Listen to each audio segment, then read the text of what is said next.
Let's begin with a Korean War veteran and commander of the first U.S. engagement of the Vietnam War. Lieutenant General Hal Moore was a true leader, and what a man. Respected by his troops as well as his enemies. He was a West Point graduate, author, beloved husband, and father. Mel Gibson immortalized him on the big screen in We Were Soldiers, based on General Moore's memoirs. He died on February 10th of this year at the age of 94. I sat down with Hal Moore here in D.C. in 2008, and we talked about the faith that sustained him and was so important both in his military life and in his everyday struggles. Let's talk for a moment about one of the battles that defined your life, the Drang battle. Tell me what that was like and what lingering marks it has left on you 40-plus years later. This battle occurred in November of 1965. I was a lieutenant colonel infantry commanding 450 men of the 11th of the 1st Cavalry Division, Air Mobile.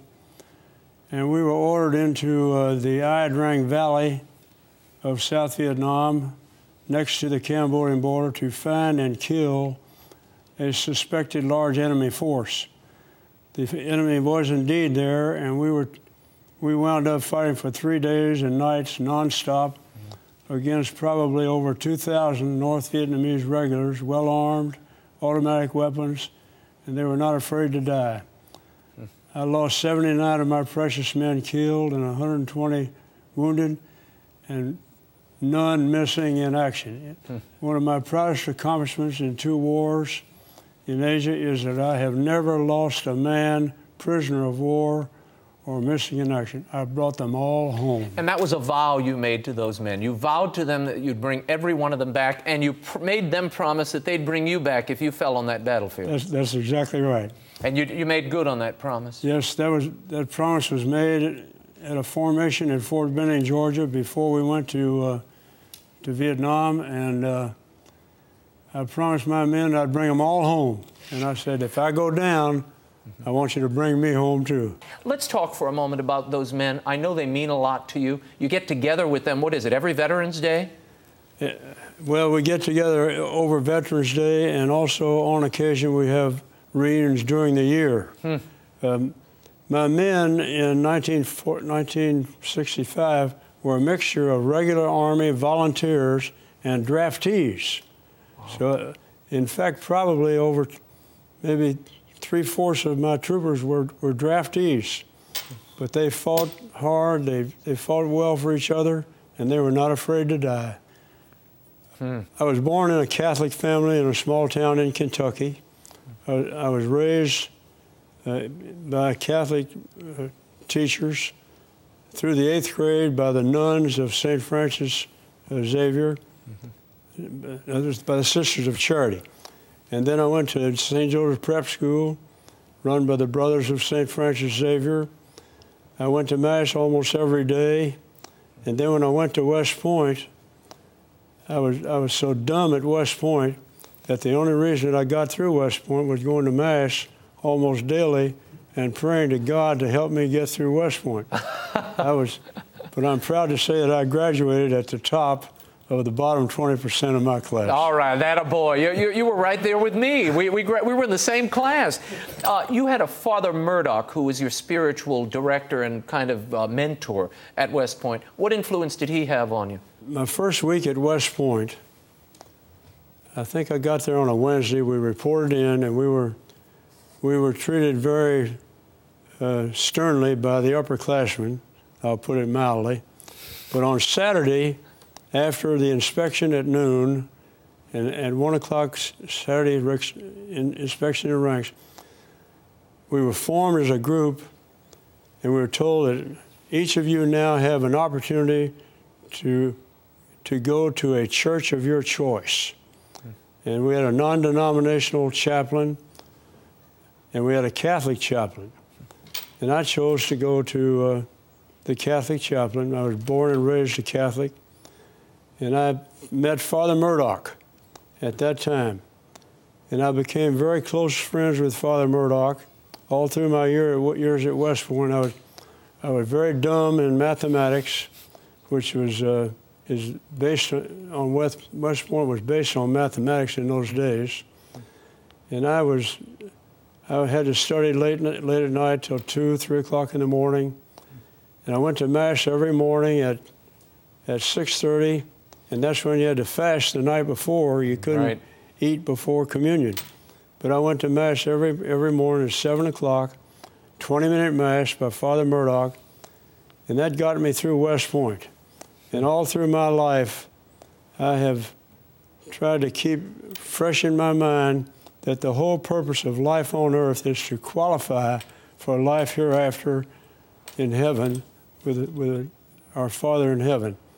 And I've tried to do that in my life. And this booklet here, A General Spiritual Journey, documents my firm religious beliefs. I'm a Catholic, I was raised a Catholic, but my mother was a non-Catholic. She raised us all Catholic. My father was a Catholic. And I really, it doesn't matter to me what religion that a person has. If he's Jewish, if he's Protestant, Methodist, Baptist, we all come from the same God. And we all must worship the same God. And someday we will all meet that same God, and he'll pronounce judgment on us. And I'm going to do my best to qualify to make the cut. Did you always want to be a soldier? Probably so. I was a Boy Scout. I loved being in uniform as a Boy Scout. I read every book I could find in the school library on West Point, and I developed at an early age a firm ambition and desire to go to West Point and be an Army officer. I tried hard to get an appointment through my regular senators and congressmen, but I was unable to do that. And finally, at the age of 17, I was offered a job in Washington, D.C. in the Senate warehouse, and I immediately left St. Joe Prep. I finished high school at night with taxi cab drivers and government workers in Washington. All alone? I lived with an elderly couple, and then I finished high school at night. Then I went to George Washington University at night for 2.5 years. Wow. I joined a fraternity, Kappa Sigma fraternity, lived in the house, and every 2 weeks I would get the list from the Army on which senators and congressmen had not yet appointed a boy to West Point. And I knocked on those doors. Now, without success for 2 years, 2.5 years now. Wow. Now I'm talking about I was from 17 to 18 to 19 to 20 years old. And then when the war began after Pearl Harbor, in the spring of 1941, 42, the Congress authorized every senator and congressman to have one additional appointment to West Point and to Annapolis. And you made the cut. And at that time, I went to my congressman, and he said, "I'm sorry, but I've already given that to another son, or to another boy." And I said, "Well, can I have your appointment to Annapolis, to the Naval Academy?" And he said, "Yes, I'll give that to you." And then I said, "Sir, if I can find another congressman who'll swap and appoint me to West Point, would you appoint his kid to Annapolis?" And he said, "I hadn't heard of that, but if you can pull it off, I'll do it." You're like Monty Hall. You're making deals all over the place. I love this. It took me 10 days, and I found a congressman from Georgia who would appoint me to West Point. And I was appointed to West Point from the 2nd District of Georgia, Thomasville, Thomas County, Georgia. I love it. And you've never been there? I've never been to Georgia in my life.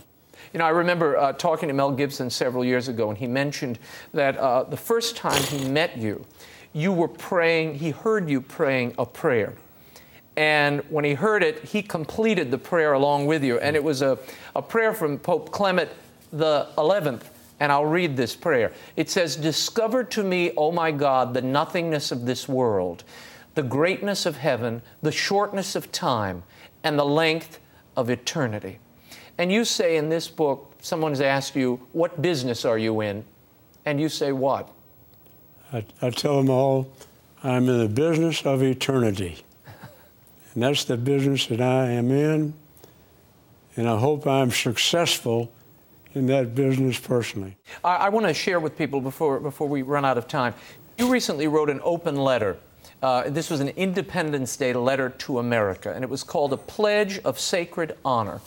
Yes. And in it you write, the national door of principled leadership is wide open for sacred honor, civility, and a sense of kinship and trust. And you're really urging all Americans, but particularly these presidential contenders, to be aware and sign a promise of civility. Why is that so important to you?